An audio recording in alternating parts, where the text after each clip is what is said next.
प्रभु यीशु के मीठे और मधुर नाम में अजीज़ों, मैं आज आप सबका एक बार फिर स्वागत करता हूँ। अजीज़ों, मेरे लिए एक बार फिर ये बहुत बड़े सम्मान की बात है कि परमेश्वर ने ये सुनहरा मौका दिया है और ये इजाज़त दी है, ये अनुमति दी है कि प्रभु के वचनों को मैं आपके साथ एक बार फिर साझा कर पाऊँ।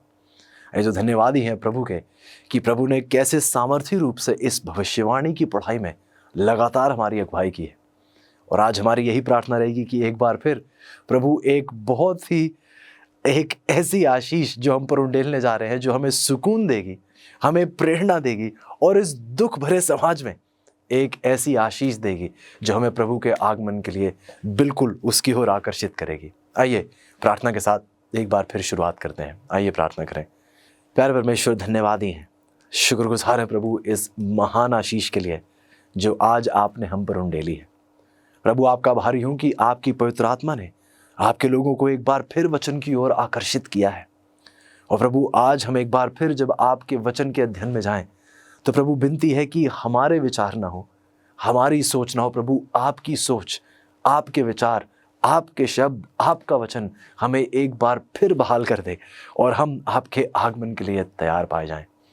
प्रभु, एक बार फिर विनती है हमारे दिलों में प्रभु, जहाँ कहीं भी पाप की मैल कहीं दबी छिपी बैठी है, विनती है प्रभु कि आप हर दुष्टता को हमारे जीवन से दूर करें कृपया करके प्रभु, ताकि हम पूर्ण रूप से आपको स्वीकारने वाले बन पाएं।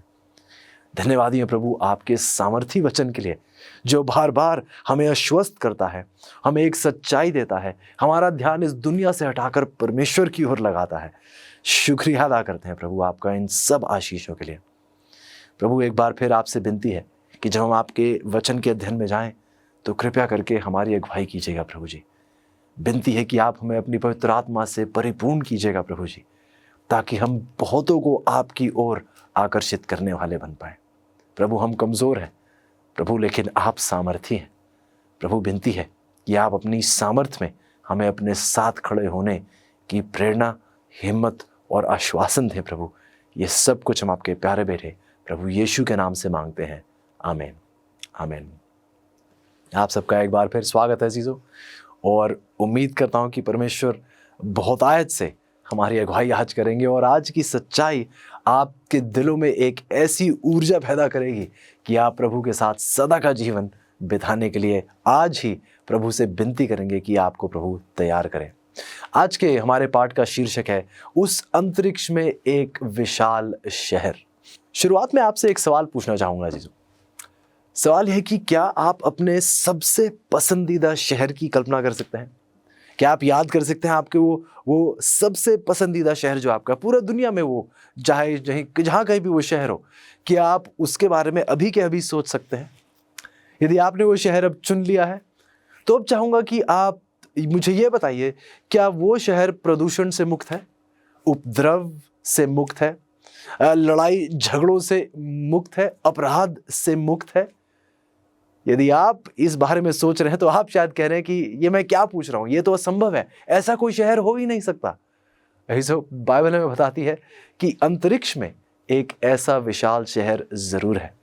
परमेश्वर ने एक ऐसा शहर तैयार किया है अपने लोगों के लिए, जो प्रभु चाहते हैं उसके लोग तैयार हों, सच्चाई से तृप्त हों और प्रभु के आगमन के लिए, उस नए यरूशलेम के लिए तैयार हो पाएं। आइए, हमारी कहानी आज हमें उस पहले राजा की किताब 3 अध्याय और उसकी 10वीं आयत में लेकर जाती है। कहानी अजीजों, सुलेमान इसराइल का नया राजा बन गया था। तब यहोवा ने उसको स्वप्न में दर्शन देकर कुछ ऐसा कहा। इसका वर्णन आप पहले राजा की 3:5 में देख सकते हैं। परमेश्वर ने कहा, जो कुछ तू चाहे कि मैं तुझे दूं वह मांग। युवा राजा धन मांग सकता था, प्रसिद्धि मांग सकता था या लंबे जीवन का अनुरोध कर सकता था, लेकिन बाइबल बताती है अजीजों कि उसने ऐसा कुछ नहीं किया। इसके बजाय उसने परमेश्वर के लोगों पर न्यायपूर्वक शासन करने के लिए बुद्धि की मांग की। उस विनम्र और हार्दिक प्रार्थना के उत्तर में प्रभु ने सुलेमान को अत्यधिक ज्ञान और समझ प्रदान की, जो अन्य सभी मनुष्यों से बढ़कर थी।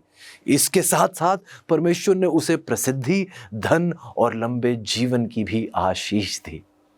आइए हम देखते हैं कि सुलेमान के शासन के दौरान इस्राएल ने अद्वितीय शांति और समृद्धि और आनंद लिया। एक बहुत ही आशीषित और एक खुशहाली का माहौल था। उसके समय में यरूशलेम में कीमती धातुएं इतनी अधिक थी कि चांदी को तो पत्थरों के सामान्य माना जाता था। इसका वर्णन आप पहले राजा की 10:27 में देख सकते हैं।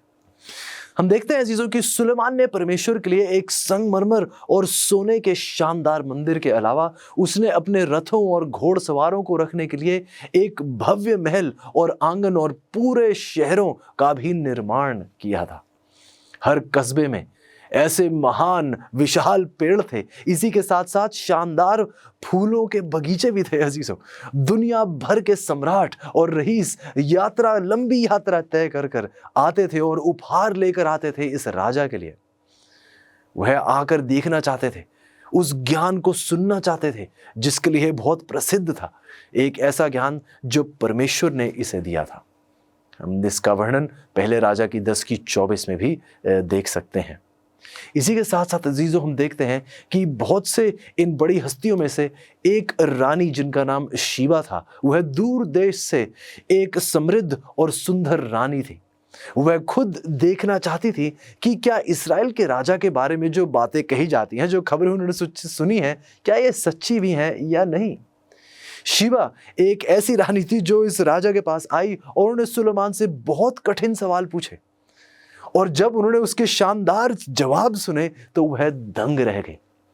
जहां भी उस रानी ने देखा उनके होश उड़ गए।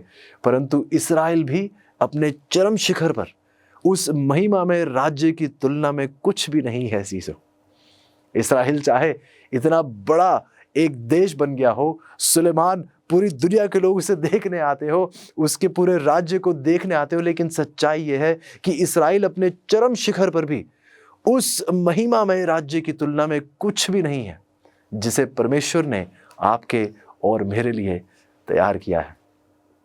इसी के साथ अजीजों, मैं चाहूंगा कि आज का मुफ्त ऑफर मैं आपके सामने रखना चाहूं। आज की हमारी ये अध्ययन संदर्शिका, जिसका शीर्षक वही है जिसके बारे में आज पढ़ रहे हैं, अंतरिक्ष में एक विशाल शहर। आज के सवाल जवाब जो हम कर रहे हैं वह इस पत्रिका में पाए जाएंगे। यदि आप चाहते हैं कि आप ये पत्रिका प्राप्त करें और दूसरों के साथ साझा करें, तो मैं आपसे विनती करूंगा, अपने स्क्रीन पर लिखे नंबर पर अभी के अभी कॉल कीजिएगा और हम ये किताब आप तक निःशुल्क पहुंचा देंगे।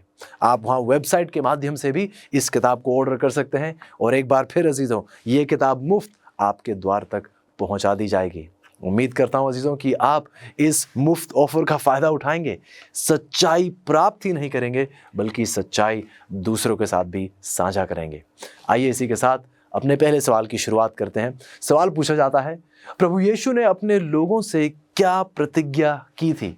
सवाल मिलता है हमें यूहन्ना की 14:2 में। प्रभु यीशु कहते हैं, मेरे पिता के घर में बहुत से रहने के स्थान हैं, मैं तुम्हारे लिए जगह तैयार करने जाता हूं। अजीजों, ये परमेश्वर की प्रतिज्ञा है और बाइबल हमें बताती है कि ये परमेश्वर केवल वायदे देता ही नहीं, वायदे निभाने वाला भी परमेश्वर है। दूसरा सवाल हमारे सामने रखा जाता है, इस जगह के बारे में जिसे प्रभु यीशु तैयार कर रहे हैं, हम क्या जानते हैं? बाइबल हमें बताती है, यशायाह की किताब उसकी 65:17 में, क्योंकि देखो मैं नया आकाश और नई पृथ्वी उत्पन्न करने पर हूं। इब्रानियों की 11:16 कहती है, क्योंकि उसने उनके लिए एक नगर तैयार किया है।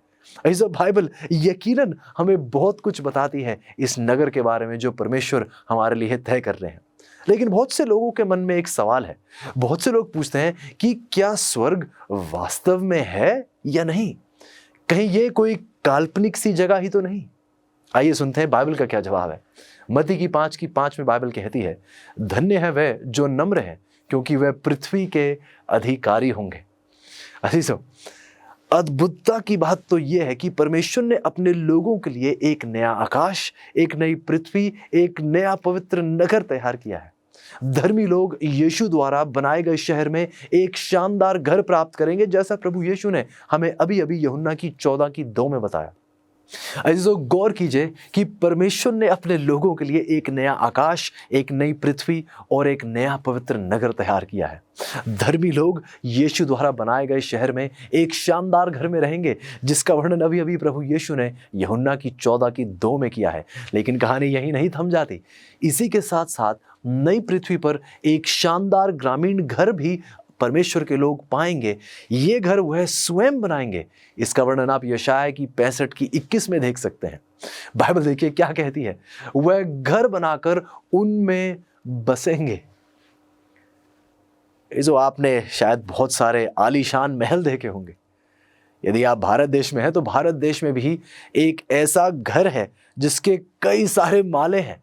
यह घर बहुत दुनिया में प्रसिद्ध है। अनुमान लगाया जाता है कि इस घर को बनाने में तकरीबन 15,000 करोड़ रुपए खर्च हुए हैं। हाँ जीजो, आप सोचेंगे कि यह बहुत बड़ी रकम है, लेकिन सच्चाई यह है जीजो कि जो घर परमेश्वर ने हमारे लिए बनाया है, यहाँ इस पृथ्वी का कोई भी संसारिक घर, चाहे वह जितने भी करोड़ों रुपयों से बनाया गया हो, वह उसकी तुलना में सब फीका पड़ जाएगा। सवाल सुनिएगा अगला। बाइबल पूछती है, सवाल पूछा जाता है, हम पवित्र शहर के बारे में और क्या जानते हैं? बाइबल जवाब देती है जीजो प्रकाशित वाक्य की 21 की 16 में कि वह नगर चौकोर बसा हुआ था और उसने उस गज से नगर को नापा। बाइबल आगे हमें बताती है जीजो कि 12,000 फरलॉन्ग 750 कोस का निकला। इसकी लंबाई और चौड़ाई और ऊंचाई बराबर थे, क्योंकि इसका आकार जो था चौकोर था। बाइबल आगे हमें बताती है प्रकाशित वाक्य की 21 की 2 में, फिर मैंने पवित्र नगर नए यरूशलेम को स्वर्ग पर से परमेश्वर के पास से उतरता देखा। हमें देखिए कितनी सारी जानकारी दी जा रही है कि यह नगर स्वर्ग से उतरता है, इसका आकार चौकोर है। आगे बाइबल बताती है प्रकाशित वाक्य की 21 की 10 और 12 में कि स्वर्ग पर से परमेश्वर के पास से उतरते पवित्र नगर यरूशलेम की शहरपनाह बड़ी ऊंची थी और उसके कितने फाटक थे? 12 फाटक थे।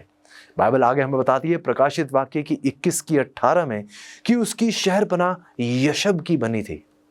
ऐसो एक आलीशान नगर जिसकी शहरपनाह यशब की बनी थी। बाइबल प्रकाशित वाक्य की 21 की 21 में हमें बताती है कि नगर की गलियां स्वच्छ शुद्ध सोने की बनी थी। इस बाइबल बताती है कि यह पवित्र नगर, इसका आकार चौकोर है, जिसके चारों ओर की दूरी हमें बताया जाता है, यदि हम हिसाब लगाएं तो तकरीबन 2,414 किलोमीटर के करीब है। तो यह स्वर्ग से एक नई पृथ्वी पर उतरेगा ये शहर, और वहां स्थित होगा जहां जैतून का पहाड़ खड़ा है। इसका वर्णन आप जकरिया की 14 की 4 में देख सकते हैं। बाइबल में हमने अभी पढ़ा है कि इसके 12 फाटक होंगे, और ध्यान से सुनिए, हर एक फाटक एक मोती से बना होगा। अजीजों, प्रकाशित वाक्य की 21 की 21 इसका वर्णन करती है। बाइबल में भी अभी हमने पढ़ा कि इस शहर की यशब की दीवारें होंगी जो 144 हाथ या 216 फुट चौड़ी होंगी। प्रकाशित वाक्य की 21 की 17 इसका वर्णन करती है। अजीजों, ये एक सामर्थी और एक बहुत ही आलीशान शहर है। अगला सवाल हमसे पूछता है कि शहर के पानी और भोजन की आपूर्ति के बारे में बाइबल क्या कहती है? इस शहर तो बहुत अच्छा है, लेकिन ये शहर कैसा जहां ना पानी पीने को मिलेगा ना खाना खाने को मिलेगा। शहर तो बहुत बढ़िया भाई, पर ये बताइए कि यहाँ खाने पीने को क्या मिलेगा? बाइबल आपको जवाब देती है जीजों। प्रकाशित वाक्य की 22 की 1 कहती है, इसके पश्चात उस स्वर्गदूत ने मुझे जीवन देने वाले जल की एक नदी दिखाई। जो पानी की एक अटूट शुद्ध नदी परमेश्वर के सिंहासन से बहती है। जीवन का पेड़ जो हर महीने एक अलग फल देता है। हमें यह भी बताया जाता है कि ये शानदार फल और इसकी पत्तियां मृत्यु का प्रतिकार प्रदान करती है और अनंत जीवन को कायम रखती है। हर महीने एक अलग फल, एक ऐसी नदी जिसका पानी शुद्ध है। ऐसी हो, क्या आपने कभी सोचा है कि हर महीने ये नए फल जो इस पर लगते हैं कैसे फल होंगे? शायद कोई मेरे भाई आज सोच रहे हैं कि यदि आज इस महीने सेब लगा है तो अगले महीने शायद आम लगेगा या उसके अगले महीने अमरूद लगेगा। क्या कभी आपने सोचा है कि यह भी मुमकिन हो सकता है कि कुछ ऐसे फल लगे जिनके हमें नाम तक नहीं पता है? ऐसे फल जैसे हमने इस दुनिया में कभी देखे ही ना हो। ऐसे परमेश्वर ने हमारे लिए बहुत सामर्थी आशीषें तैयार की हैं।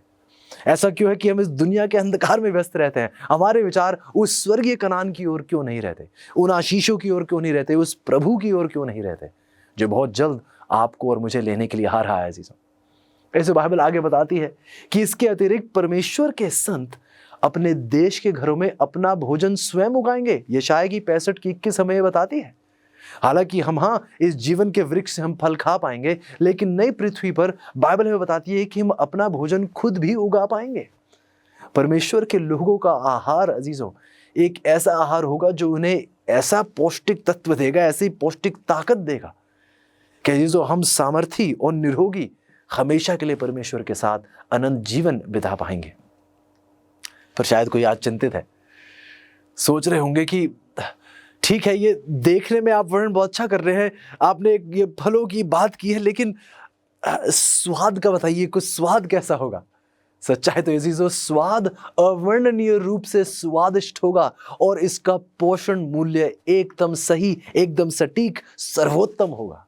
अजीजों परमेश्वर ने आपके और मेरे लिए ऐसी आशीषें तैयार की हैं जो हमारी कल्पना से परे हैं। यकीनन बाइबल सही कहती है जब हमें बताया जाता है कि हमारी सोच से परे, हमारी कल्पना से परे, हमारे मांगने से कहीं ज़्यादा परमेश्वर ने हमारे लिए वो आशीषें तैयार की हैं जो हम सोच भी नहीं सकते, शब्दों में बयां भी नहीं कर सकते, जिसके बारे में हम अभी नहीं जानते हैं। अगला सवाल हमारे सामने रखा जाता है कि स्वर्ग में रहना धरती पर रहने से अलग कैसा होगा? बहुत बढ़िया सवाल। बाइबल जवाब देती है हमें यशायाह की 35:5 में, तब अंधों की आंखें खोली जाएंगी। तब अंधों की आंखें खोली जाएंगी। ऐसो एक बहुत अलग निवास होगा, एक बहुत अलग माहौल होगा। सोचिए कि आप घास पर चल रहे होंगे और आपको ये डर नहीं होगा कि शायद कोई चीज़ होगी जो नोकीली होगी, आपको शायद चुभ जाए, शायद आपको चोट पहुंचाए। ऐसा अजीजों इस नए आकाश और पृथ्वी में ऐसा कुछ नहीं होगा जो आपको और मुझे हानि पहुंचाए। इसी के साथ एक बहुत दिलचस्प सच्चाई आपके सामने रखना चाहूंगा। अजीजों क्या आपने कभी बाओबाब वृक्ष के बारे में सुना है? बाओबाब वृक्ष अजीजों ऑस्ट्रेलिया और मडागास्कर और अफ्रीका में पाया जाने वाला एक ऐसा वृक्ष जो शायद लगता है कि इस ग्रह से है ही नहीं। अक्सर इसे लोग जीवन के पेड़ के रूप में भी जानते हैं। एक ऐसा पेड़ जो मनुष्य और पशु दोनों के लिए एक आश्रय, वस्त्र, भोजन और पानी प्रदान करता है। यह वृक्ष, इस पेड़ में एक और बहुत खासियत है कि बारिश के मौसम में इसकी रेशेदार लकड़ी एक ऐसी लकड़ी है जो हजारों लीटर के पानी को इकट्ठा कर लेती है, ताकि जब सूखे का दौर आए तो यह वृक्ष मरता नहीं है। अजीजों बाओबाब के फल को मंकी ब्रेड के नाम से भी जाना जाता है और यह फल बताया जाता है अजीजों कि ये 4 संतरों से भी अधिक विटामिन सी की मात्रा इसमें पाई जाती है। इस पेड़ के पराग को गोंद के रूप में भी इस्तेमाल किया जाता है। इस पेड़ के बीज में से प्रोटीन, कैल्शियम, तेल और फॉस्फेट बहुत भरपूर होते हैं। इसकी युवा पत्तियों को पालक के रूप में भी इस्तेमाल किया जा सकता है और इनमें कैल्शियम की मात्रा अधिक होती है और रेशेदार तने को रस्सी, कपड़े, चटाई और कागज में भी बुना जा सकता है। इसकी छाल का उपयोग तो कभी कभी चाय बनाने के लिए भी किया जाता है और इसके कई परिपक्व पेड़ जो हैं आमतौर पर खोखले होते हैं और इससे जानवरों और मनुष्यों के लिए रहने के लिए एक जगह प्रदान होती है। इसके अलावा यदि आप देखें तो बताया जाता है चीजों की बाओबाब के कई पेड़ बहुत प्राचीन प्रतीत होते हैं, लेकिन ये कितने पुराने हैं ये एक विवादित विषय है। लेकिन हाँ, दक्षिण अफ्रीका में एक ऐसा बाओबाब का वृक्ष है जिसकी आयु का अंदाजा उन्होंने जांचने की कोशिश की है कि ये कितना पुराना वृक्ष है और वह कहते हैं कि ये लगभग 6000 साल पुराना वृक्ष है। ऐसो आप जानते हैं कि बाइबल कहती है कि लगभग 6000 वर्ष पहले इस पृथ्वी पर एक जीवन का वास्तविक वृक्ष हुआ करता था। इन चीज़ों हमें निराश होने की जरूरत नहीं है कि हमने वो वृक्ष नहीं देखा है, क्योंकि बाइबल हमें बताती है कि नए यरूशलेम में हम उस जीवन के वृक्ष को एक बार फिर देख पाएंगे। चीज़ों एक ऐसा दौर जब अंधे उनकी आंखें खोली जाएंगी, हम उस जीवन के वृक्ष का फल खा पाएंगे। लेकिन बाइबल आगे हमें यह भी बताती है यशायाह की 35:5 में कि बहरों के कान भी खोले जाएंगे। बाइबल बताती है यशायाह की 35:6 में, तब लंगड़ा हिरन की सी चौकड़ियां भरेगा और गूंगे अपनी जीभ से जय जयकार करेंगे। बाइबल बताती है अजीजों में यशायाह की 65:25 में, कोई किसी को भी हानि नहीं पहुंचाएगा और ना ही उन्हें नष्ट करेगा। इसो कैसा ही एक दौर होगा जहां बीमारी नहीं होगी, कोई अजीज अंधा, लूला, लंगड़ा नहीं होगा। शायद हमारे कुछ भाई बहन हैं जिनके कुछ रिश्तेदार हों या हमारे भाई बहन इसे शायद सुन रहे हो और किसी मुश्किल के दौर से गुजर रहे हो, किसी बीमारी से गुजर रहे हो, जिससे बाइबल हमें इस बात का आश्वासन देती है कि प्रभु के आगमन पे एक भी ऐसी बुराई, एक भी ऐसी कोई कमजोरी, एक भी ऐसी कोई चीज नहीं टिकेगी। हम परमेश्वर के साथ एक आनंदित माहौल में, अनंत जीवन में प्रवेश करने जा रहे हैं। चीजों आइए हम उस आगमन के लिए तैयार पाए जाएं। सो बाइबल बताती है हमें कि एक ऐसा दौर जहां कोई किसी को हानि नहीं पहुंचाएगा। एक बहुत अद्भुत सम्मिश्रण हमारे सामने आया जब पता चला कि एक बाड़े में रहने वाले एक भालू, एक शेर और बाघ को रखा गया था। इनको नाम भी दिए गए थे बालू, लियो और शेर खान। अटलांटा में एक पुलिस की छापेमारी के दौरान उन्हें एक ड्रग डीलर के तहखाने में ये जानवर उन्होंने देखे, जहां उनके साथ दुर्व्यवहार किया गया था और उन्हें बहुत नीच परिस्थितियों में रखा गया था। वह तब बहुत छोटे थे और शायद इनके आगे आने वाला भविष्य बहुत ही ऐसा लग रहा था कि ये शायद आगे तक नहीं पहुंच पाएंगे, ज़्यादा देर नहीं जी पाएंगे, क्योंकि इनके साथ बहुत ही बुरा व्यवहार हुआ था। लेकिन उस छापे ने इनको एक नया जीवन दान दिया। ये 2001 की बात है चीज़ों, जब से उन्हें एक नई जगह रखा गया जहां पर इन्हें खाने को मिला और इनका ख्याल रखा गया। और अब हम देखते हैं कि ये तीनों अभी भी एक दूसरे का साथ छोड़ने के लिए तैयार नहीं है, क्योंकि जब ये छोटे से थे तभी से एक दूसरे के साथ बढ़ते आए, पर अब ये बड़े हो गए हैं।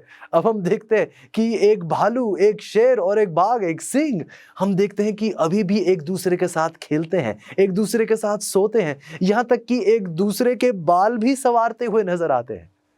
ऐसे ये शायद ही कभी लड़ते हैं, और यदि कभी ऐसा होता भी है तो ये बच्चों की तरह होता है। ये कोई हिंसक लड़ाई नहीं होती है। वह अब सुखी जीवन जी रहे हैं और अपनी स्वाभाविक मृत्यु तक ये ऐसा ही करते रहेंगे। अजीजों, हाँ, इस पृथ्वी पर तो हमें शायद ऐसे कहानियां बहुत कम सुनने को मिले, और ये कहानी सुनकर भी जब आप देखते हैं कि ऐसे जानवर एक दूसरे के साथ ऐसे प्रेम पूर्वक तरीके से रहते हैं, बाइबल बताती है अजीजों, एक ऐसा दौर आ रहा है जब ये कहानी हर जगह की कहानी होगी। ये कोई एकांत में कोई पाई गई कहानी नहीं होगी, ये कोई इकलौती कहानी नहीं होगी। हम देखेंगे कि पूरी पृथ्वी, ये आकाश, ये नए आकाश और नई पृथ्वी में हम देखेंगे कि हर जगह हमें यही कहानी नजर आएगी। बाइबल बताती है यशायाह की 11:6 में, तब भेड़िया भेड़ के बच्चे के संग रहा करेगा और एक छोटा लड़का उनकी अगुवाई करेगा। बाइबल बताती है जीजो यशायाह की 35:1 में कि मरुभूमि मगन होकर केसर की नाई फूलेगी। बाइबल बताती है जीजो यशायाह की 33:24 में, कोई निवासी ना कहेगा कि मैं रोगी हूं, हर रोग का खात्मा हो जाएगा। जीजो प्रकाशित वाक्य की 21:4 बताती है कि वहां अब ना कभी मृत्यु होगी, ना शोक के कारण कोई रोना धोना, और नहीं कोई पीड़ा। ऐसी जगह की तो शायद कल्पना करना भी मुश्किल है, और मैं जानता हूं ऐसा क्यों है, क्योंकि दर दर जहां कहीं भी आप देख लें, बड़े से बड़ा देश या गरीब से गरीब देश, हर जगह अजीजों हमें दुख, पीड़ा, हानि और बीमारी ही नजर आती है। ऐसी देश की कल्पना करना भी अक्सर हमारे लिए मुश्किल हो जाता है। क्यों? क्योंकि ये हमारी समझ से ही परे कि क्या कभी ऐसा हो भी सकता है। लेकिन अजीजों, हमने इस पढ़ाई में देखा है कि जैसा परमेश्वर ने कहा है उसका हर वचन सच्चा है, और परमेश्वर हमें आश्वस्त कर रहे हैं कि एक ऐसा दौर बहुत जल्द आ रहा है। तो आइए आप और मैं उस दौर के लिए तैयार हूं। हमारे टूटे हुए संसार के लिए क्या प्रभु की योजना जानना चाहते हैं? जैसे हम बाइबल की भविष्यवाणी देखते हैं, आप अपनी सबसे बड़ी चुनौतियों के लिए भरोसेमंद हल प्राप्त करना चाहते हैं। प्रोत्साहित करने वाली और प्रकाशन देने वाली amazing facts Bible study guide Bible पर आधारित 27 टॉपिकल लेसन्स प्रदान करती हैं, जिसमें सुंदर ग्राफिक्स और स्पष्ट उत्तर दिए गए हैं, जिसे समझना बहुत ही आसान है। हर बाइबल स्टडी गाइड आपको व्यवहारिक उत्तर की ओर लेकर जाती है, आपके जीवन के सबसे महत्वपूर्ण सवालों के लिए। मैं कैसे तंदुरुस्त संबंध पा सकता हूँ, यीशु मसीह फिर से कब और कैसे आएंगे, और भी बहुत कुछ।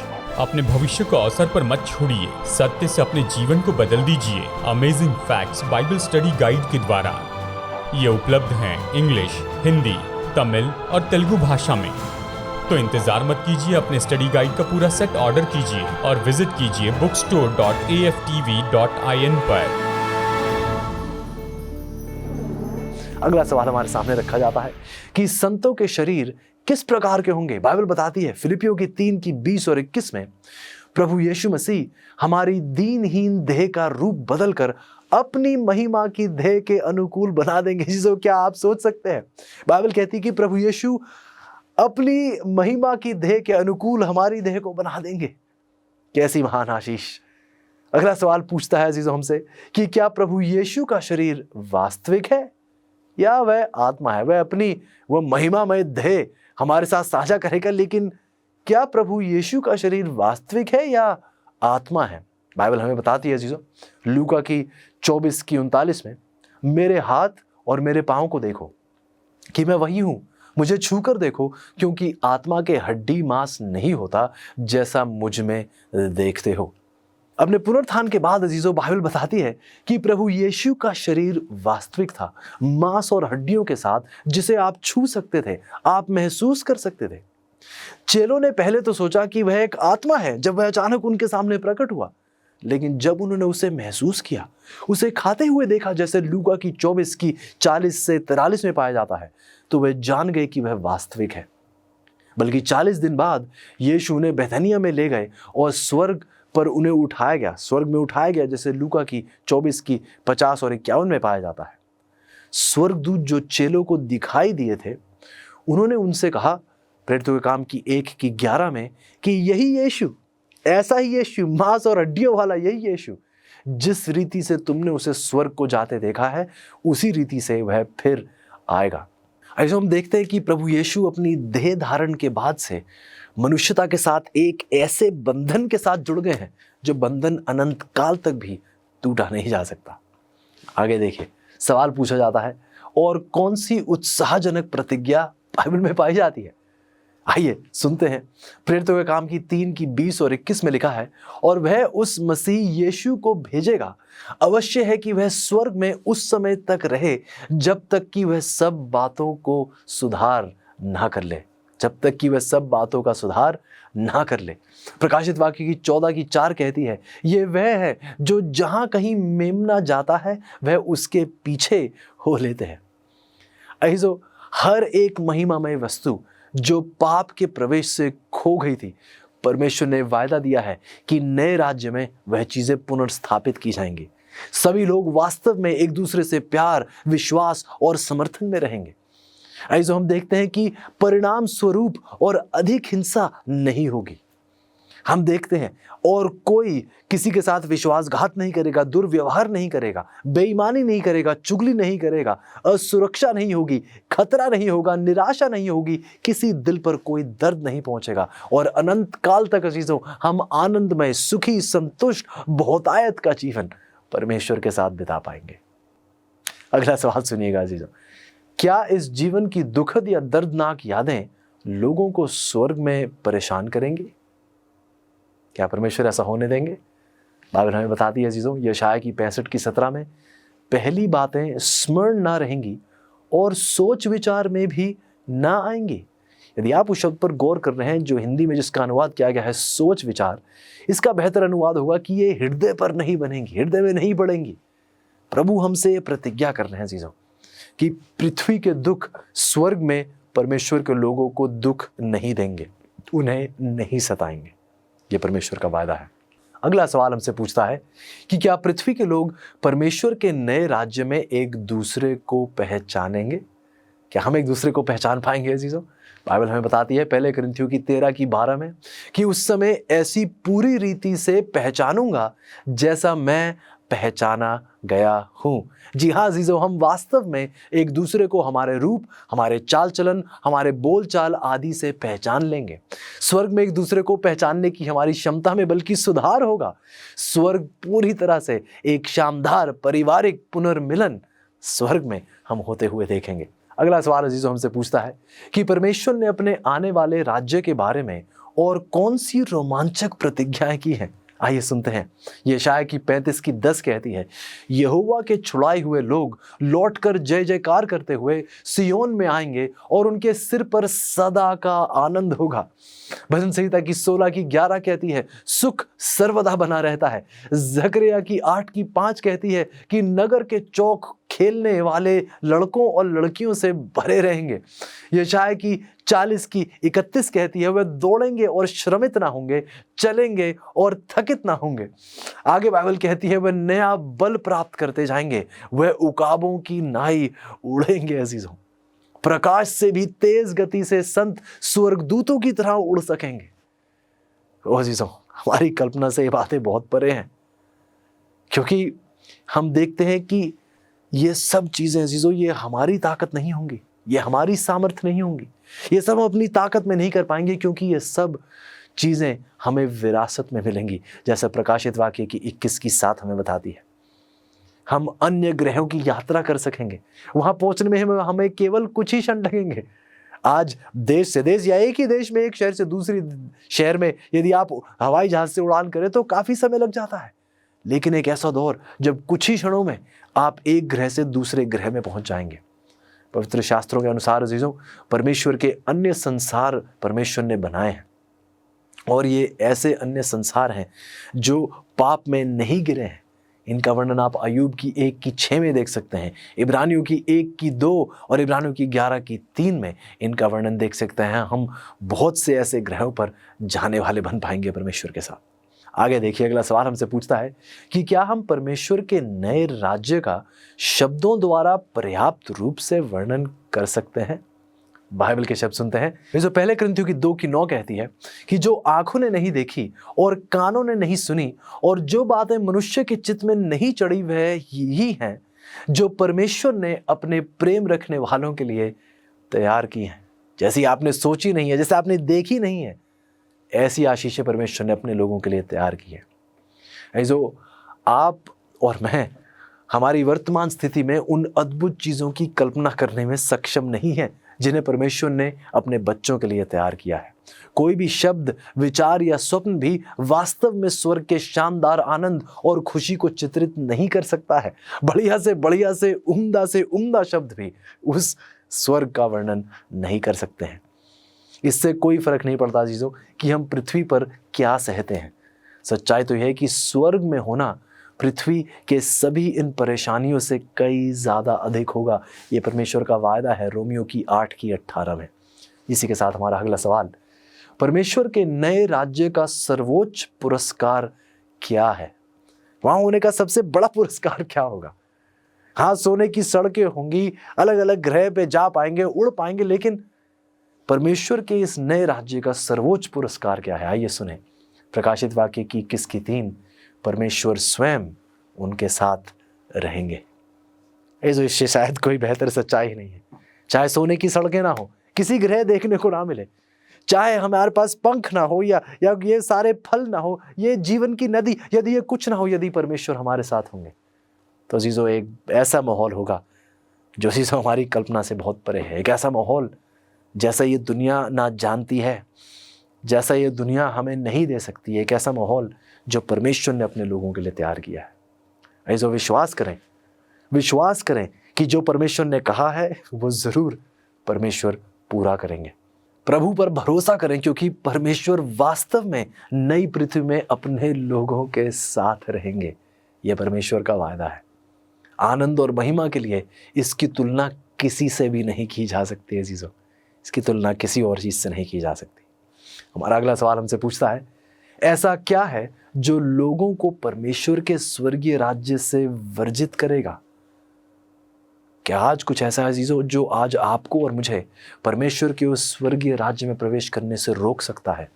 बाइबल के शब्द बहुत स्पष्ट हैं अजीजों। प्रकाशित वाक्य की 21 की 7 में, और उस स्वर्ग में, उस नए यरूशलेम में कोई घृणित काम करने वाला किसी रीति से प्रवेश ना करेगा। बाइबल बताती है अजीजों, जो जय पाए वही इन वस्तुओं का वारिस होगा।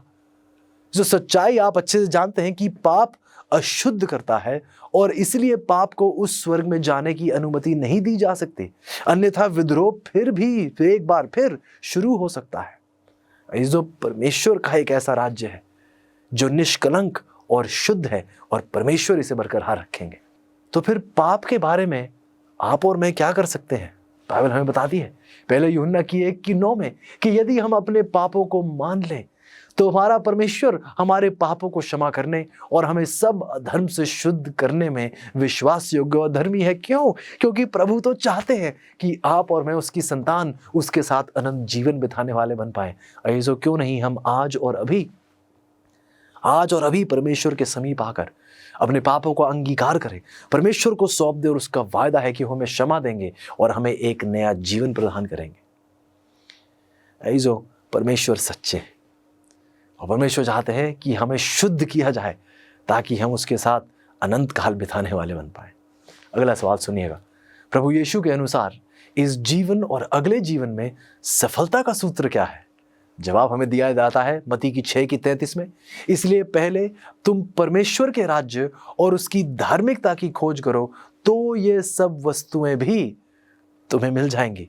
सवाल आपने सुना था अजीजों कि प्रभु यीशु के अनुसार इस जीवन और अगले जीवन में सफलता का सूत्र क्या है? सफलता अजीजों हमें तभी प्राप्त होगी जब हम परमेश्वर और उसके राज्य और उसकी धार्मिकता की खोज में सबसे ऊंचे उठेंगे। जब हमारे जीवन में सर्वप्रथम परमेश्वर को जगह दी जाएगी, जब हमारे दिलों के सिंहासन पर केवल प्रभु यीशु ही राज करेंगे। अजीजों, यदि आपने गौर किया हो तो जिस प्रकार राजा सुलेमान ने किया, जब परमेश्वर ने पूछा कि आप क्या चाहते हैं, उसका पहला विचार परमेश्वर के राज्य और उसकी धार्मिकता के बारे में था। इसके बदले में एक शानदार राज्य की आशीषें उसके पीछे पीछे आई।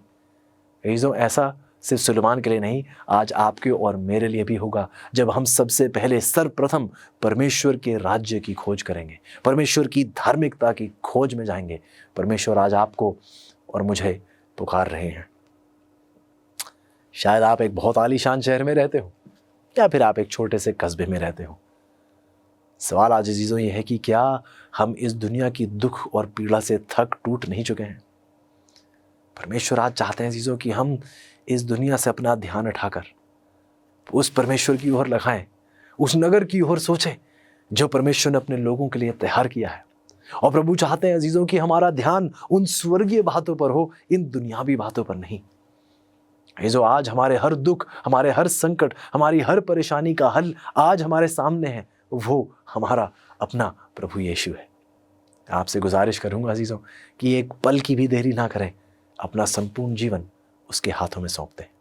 इसी के साथ हमारा आखिरी सवाल, जो मैं उम्मीद कर रहा हूं आप प्रभु यीशु में होकर इस सवाल का जवाब देंगे। सवाल देखिए आपके सामने है कि क्या आप पाप से बचने और मुक्त होने की इच्छा रखते हैं ताकि आप परमेश्वर के नए राज्य में अपनी जगह के लिए आश्वस्त हो सके? क्या आप आज अजीजों पाप से बचने और मुक्त होने की इच्छा रखते हैं? एक बार फिर अजीजों, परमेश्वर ये नहीं कह रहे हैं कि आप पहले सिद्ध होइए फिर मेरे पास आइए, क्योंकि सच्चाई तो यही है। यदि हम सिद्ध होने की इंतजार करें इससे पहले कि हम उसके पास आए, तो उसके पास हम कभी भी नहीं पहुंचेंगे, क्योंकि परमेश्वर के बगैर सिद्धता नामुमकिन है। परमेश्वर ही हमारी सिद्धता है, परमेश्वर ही हमारा संपूर्ण जीवन है, हमारी संपूर्ण पवित्रता है। आज अजीजों आपको और मुझे प्रभु यीशु के पास आने की जरूरत है। वह हमारे लिए एक जगह तैयार कर रहा है और हम आज आश्वस्त हो सकते हैं यदि हम आज प्रभु से विनती करें कि प्रभु मैं कमजोर हूं, आप सामर्थी हैं। मैं धोखेबाज हूं लेकिन आप वफादार हैं। प्रभु मैं झूठा हूं लेकिन आप सच्चे हैं। प्रभु मैं कुछ भी नहीं और आप सब कुछ है। क्या आप आज और अभी परमेश्वर को अपना जीवन देना चाहते हैं अजीजों? क्या आप आज और अभी प्रभु के साथ जुड़ना चाहते हैं ताकि आप प्रभु के साथ अनंत जीवन बिताने वाले बन पाएं, प्रभु यीशु को अपना सब कुछ दे पाएं? क्या आप आज और अभी उस प्रभु यीशु को पुकारेंगे, उसे एक नया निमंत्रण देंगे अपने दिल में आने का? यदि आप ऐसा करना चाहते हैं तो आइए साथ प्रार्थना करें। प्यारे परमेश्वर, धन्यवाद ही हैं प्यारे प्रभु इस महान महान आशीष के लिए। प्रभु जब हम इन आयतों को सुनते हैं, एक ऐसी सुनहरी सच्चाई हमारे सामने पेश की जाती है, हमें आश्वस्त किया जाता है कि हमारा प्रभु सच्चा है, बहुत जल्द आने वाला हमारा परमेश्वर है, और वह नहीं चाहता कि हम ऐसी दुखद स्थिति में, ऐसी प्रदूषण के शहरों में और ऐसे अपराध और उपद्रव के बीच जिएं। शुक्रगुजार है प्रभु कि यह सब कुछ बीता कल होगा और हम प्रभु के साथ एक शुद्ध, एक नया और एक सामर्थी जीवन जी पाएंगे। धन्यवाद ही हैं प्यारे प्रभु इस महान आशीष के लिए। विनती करता हूँ प्रभु अपने चीज़ों के लिए जो आज और अभी अपना जीवन आपके हाथों में सौंप रहे हैं, विनती करता हूँ प्रभु कि आप इन्हें अपनी पवित्र आत्मा से परिपूर्ण करें और हम प्रत्येक को अपने आगमन के लिए तैयार करें। प्रभु हमें अपनी सच्चाई से भर दीजिए कृपया करके प्रभु, ताकि हमारी जीवन शैली इस दुनिया के इस झूठ के अंधकार में सच्चाई की रोशनी को प्रकाशमान कर पाए। धन्यवादी हैं प्रभु, शुक्रगुजार हैं आपके अत्यंत प्रेम के लिए। आपके नाम को हमेशा महिमा दी जाए, हमारे लबों पर और हमारे जीवन के द्वारा आप हमेशा ऊंचा उठाए जाएं। ये सब कुछ हम आपके प्यारे बेटे प्रभु यीशु के नाम से मांगते हैं, आमीन।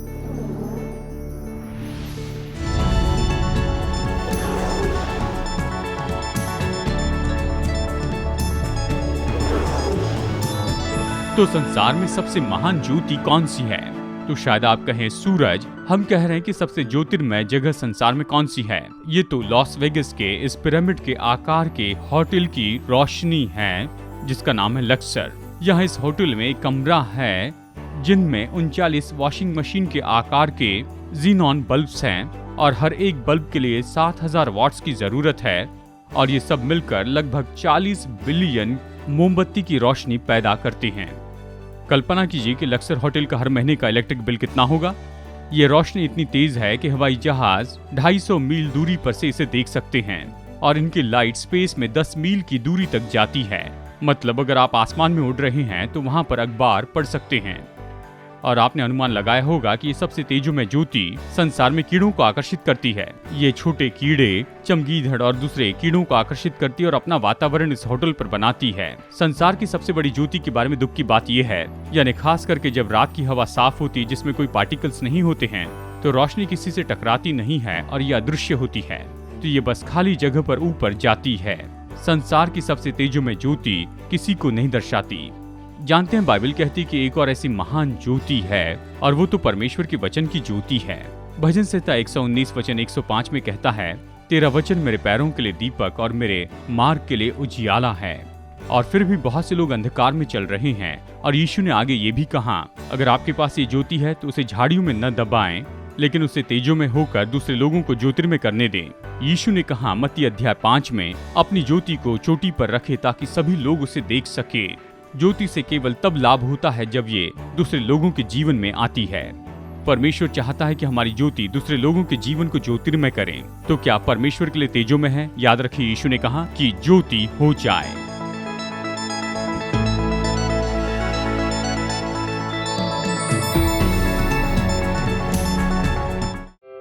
पर्याप्त अमेजिंग फैक्ट्स बाइबल अध्ययन नहीं मिल सका? अधिक सच्चाई से भरे कार्यक्रमों का आनंद लेने के लिए आपको अगले सप्ताह तक प्रतीक्षा करने की आवश्यकता नहीं है। Amazing facts India media library AFTV.in पर जाएं। AFTV.in पर आप सीधे अपने कंप्यूटर या मोबाइल यंत्र से कई भाषाओं में वीडियो प्रस्तुतियों के साथ साथ मुद्रित सामग्री का आनंद दिन के 24 घंटे सप्ताह के 7 दिन ले सकते हैं। AFTV.in पर जाएं।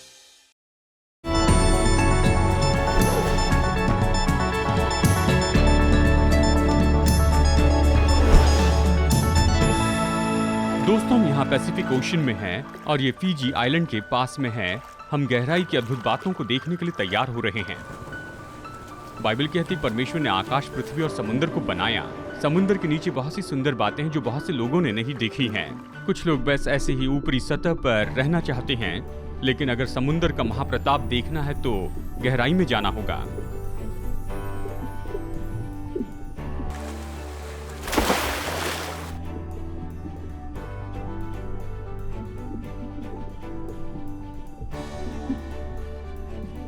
हमारे पास मछलियों जैसे गिल्स नहीं हैं, तो पानी के नीचे श्वास लेने के लिए हमें कुछ और अद्भुत करना पड़ता है और हमेशा श्वास लेने के लिए विशेष साधन की जरूरत है। इसी तरह से बाइबल कहती है कि विश्वासी निरंतर प्रार्थना करते रहे। हमेशा हमें स्वर्ग के वातावरण को श्वास के रूप में लेना है यदि हम इस संसार में मसीह जीवन जीना चाहते हैं तो।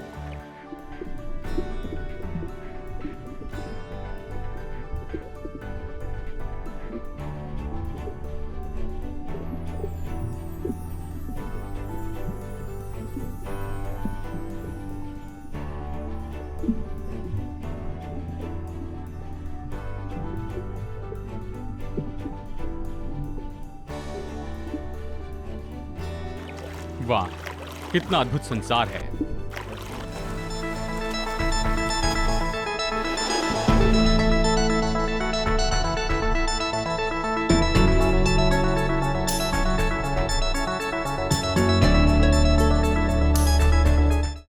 क्या आप जानते हैं अमेजिंग फैक्ट्स का फ्री बाइबल स्कूल भी है, जिससे आप अपने घर की सुविधाओं में रहते हुए कर सकते हैं। ये 27 सुंदर विवरण दिए गए पाठ हैं जो आपको प्रभु वचन का अध्ययन करने में मदद करेंगे। ये इंग्लिश, हिंदी, तमिल और तेलुगु भाषा में उपलब्ध हैं। तो इस फ्री बाइबल स्टडी कोर्स के लिए आज ही साइन अप कीजिए। तो आज ही एनरोल करने के लिए विजिट कीजिए biblestudy.aftv.in पर।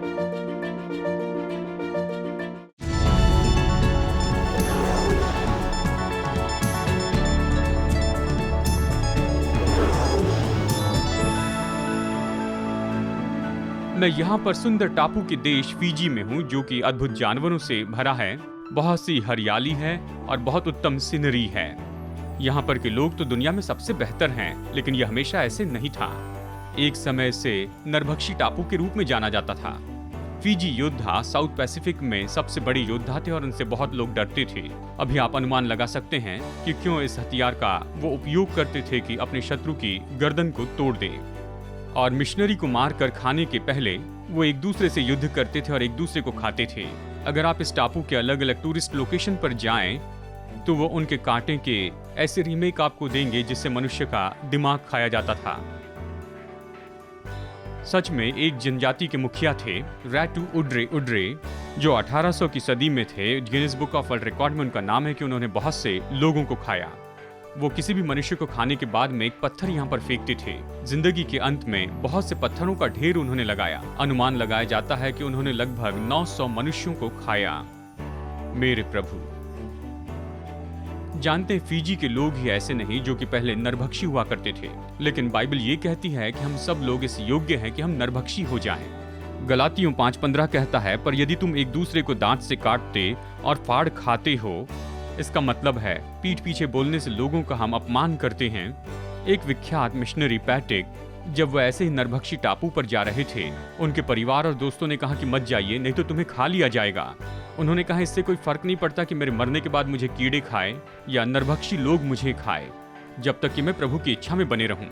और वह ऐसे नरभक्षी टापू पर गए और बहुत से लोगों को मसीह के पास लाए और बुढ़ापे में दीर्घायु में मरे। प्राचीन नरभक्षी विचारधारा ये है, जब आप किसी शत्रु को मारते हैं, उससे खत्म करते हैं, तो हम अपने अंदर उनकी आत्मिक ताकतों को और सामर्थ्य को पाते हैं। लेकिन ये झूठ है। लेकिन इस तरह के नरभक्षी होने के बारे में वचन में बताया है। बिल्कुल सही। यीशु ने यूहन्ना अध्याय 6:53 में कहा, जब तक तुम मेरा मांस न खाओ और लहू न पियो, तुम में कोई जीवन नहीं है। ऐसा करने के लिए हथियारों की जरूरत नहीं, आपको बस उसका वचन पढ़ना है और उसके जीवन के बारे में सीखें और विश्वास से उसे अपना प्रभु स्वीकार करें और आप नया दिल पाएंगे और नई सृष्टि बनेंगे। आप अभी इसे कर सकते हैं।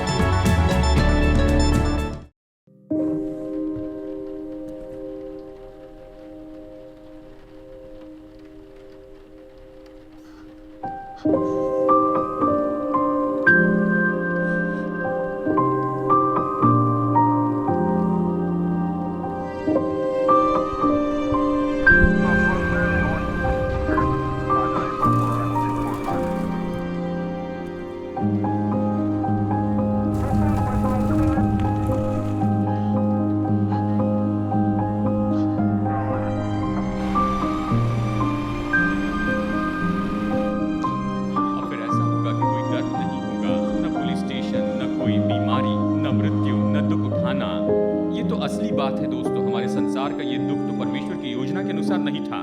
वो सब कुछ अपनी असली योजना में वापस लेकर आएगा। धन्य है जो मन के दीन है, वो स्वर्ग के राज्य के वारिस होंगे। क्योंकि मैं भूखा था और तुमने मुझे खाने के लिए दिया। मेरे इन छोटे से छोटे भाइयों के लिए तुमने जो कुछ भी किया है, वो तुमने मेरे लिए किया है।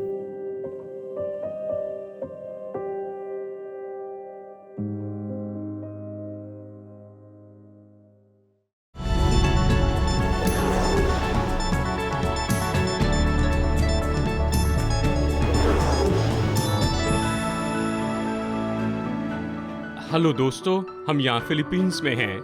हम यहाँ पर वॉल्केनो और इस झील को देख रहे हैं। ये तो पूरी दुनिया में ज्योग्राफी के लिए एक बहुत ही महत्वपूर्ण जगह है। एक बात है कि एक समय ये तो पूरी दुनिया में सबसे बड़ा वॉल्केनो होता था, और फिर ये एक और झील है जहाँ पर एक और वॉल्केनो है, जिसमें एक और छोटी झील है और उसमें एक छोटा सा टापू भी है। 1500 की सदी से ये वॉल्केनो तो लगभग 6 बार बड़े रूप में फटकर आया, और यहाँ तक कि 1911 में ऐसा eruption हुआ जिसके कारण 1300 लोग मर गए। जो इसके धुएं और राख के कारण इतने लोग मर गए, और इस झील के कारण सुनामी भी आई है, और इस झील के आसपास के सारे गांवों को उसने नाश कर दिया। सच में देखा जाए तो ये पूरे फिलीपींस में ऐसा क्षेत्र है जिस पर सबसे ज्यादा गौर किया जाता है। इस वॉल्केनो को हमेशा देखा जाता है, और उन्होंने ये पाया कि सन 2006 में इस तरह से दिखाई दिया कि पानी का तापमान बढ़ती जा रहा है और साइस्मिक एक्टिविटी बढ़ गई है। दूसरे शब्दों में वो जानते हैं कि ये वॉल्केनो एक टाइम बम के जैसे है और फटने को तैयार है। पर ये बात बहुत ही दिलचस्प है, क्योंकि ये जगह तो साइस्मिक एक्टिविटी के लिए बड़ी जगह है, लेकिन इस सच्चाई के साथ ही जैसे वैज्ञानिक जानते हैं कि किसी न किसी दिन ये फट जाएगा। ये एक टूरिस्ट डेस्टिनेशन है, जमीन के लिए लोग लड़ते हैं, वो पागलों जैसा निर्माण कर रहे हैं और इस विनाश के ऊपर बैठना चाहते हैं। इस कारण हम सोचते हैं कि परमेश्वर ने अपने वचन में हमें इतनी चेतावनी दी है कि ये संसार खत्म हो जाएगा और यीशु मसीह आएंगे और पूरा आकाश बड़ी आवाज के साथ चला जाएगा। गर्मी के कारण सब तप्त होकर पिघलेगा। ये सब देखते हुए कि ये सब कुछ पिघल जाएगा, तो हमें किस तरह के लोग होना है? हमें भक्तिपूर्ण रीति से बातचीत करनी चाहिए। दोस्तों, क्या आपका ध्यान संसार की स्थिरता के कारण ऐसे भटक रहा है, या आप अगले संसार के लिए तैयार हो रहे हैं? क्या आप तैयार हैं उस बड़े बैंग के लिए?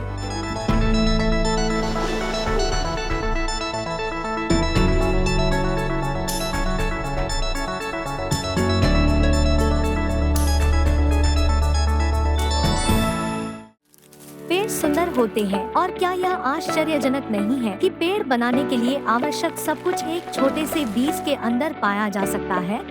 आपकी और क्या आश्चर्यजनक है? इस छोटे से QR कोड के अंदर वह सब कुछ है जो आपको आत्मिक रूप से बढ़ने में मदद करने के लिए चाहिए। द अमेजिंग फैक्ट्स इंडिया लिंकट्री, बस इसे स्कैन करें और आप हमारे बाइबल रीडिंग प्लान से जुड़ जाएंगे। हमारी website, YouTube, Facebook, Instagram, share chat और बहुत कुछ, अब आप जुड़े हुए हैं। इस छोटे से QR कोड को स्कैन करें और आज ही बढ़ना शुरू करें।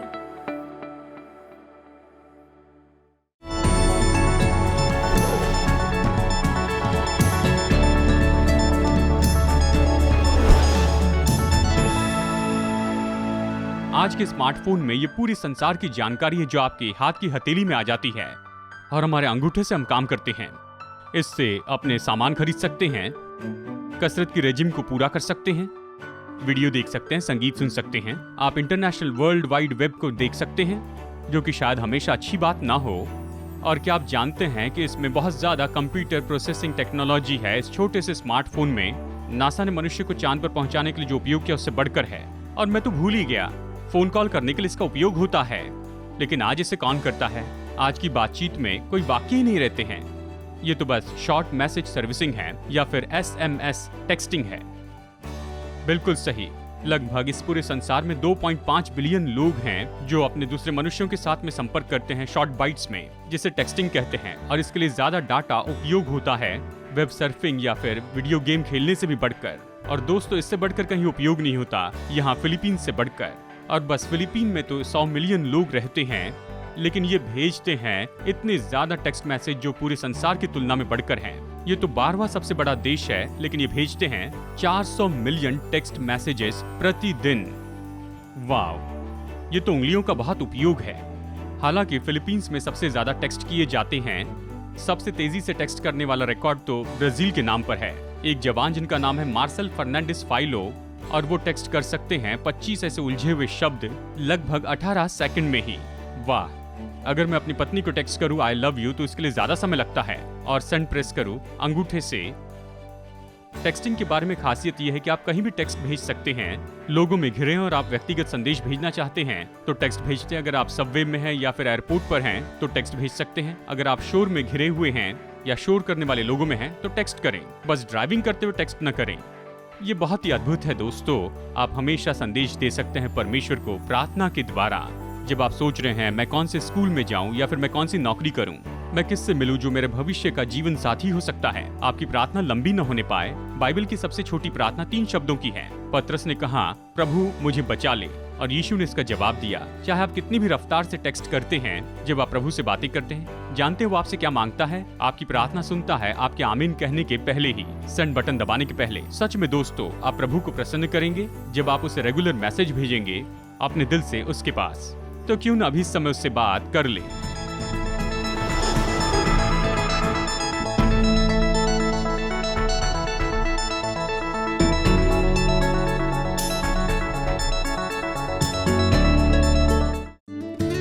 क्या आपके बच्चों को मज़ा करना पसंद है? मुझे तो है। अमेजिंग फैक्ट्स का amazing adventures kids Bible guide बहुत ही सरल है। इसमें मेरे लिए बाइबल के बहुत से लेसन्स बहुत दिलचस्प बनाए हैं। ये तो बहुत ही अलग अलग रंग के हैं और इसी के साथ इसमें बहुत से पजल्स हैं, बहुत से क्विज भी हैं जिससे पढ़ने में मज़ा आता है, जैसे दानव को मारना, जान बचाने वाला जहाज़, समुंदर की यात्रा, कब्रिस्तान में सीटी बजाना। बाइबल के 10 पार्ट हैं। मैंने इससे बहुत कुछ सीखा है। इससे मैंने साहस के बारे में बहुत कुछ सीखा है। मैंने इससे बहुत कुछ सीखा है। इससे ये केवल इंग्लिश में उपलब्ध है। आज ही अपने बच्चों के लिए अमेजिंग फैक्ट्स का ये पूरा सेट मंगाइए। हमसे संपर्क कीजिए। 50 साल से भी ज्यादा समय से अमेजिंग फैक्ट्स बाइबल की सच्चाई को पूरे संसार में बता रहे हैं। यीशु की आज्ञा है कि हम प्रचार करें, हर देश में, हर जाति में, हर भाषा में प्रचार करें। आपकी प्रार्थना और सहायता के लिए धन्यवाद।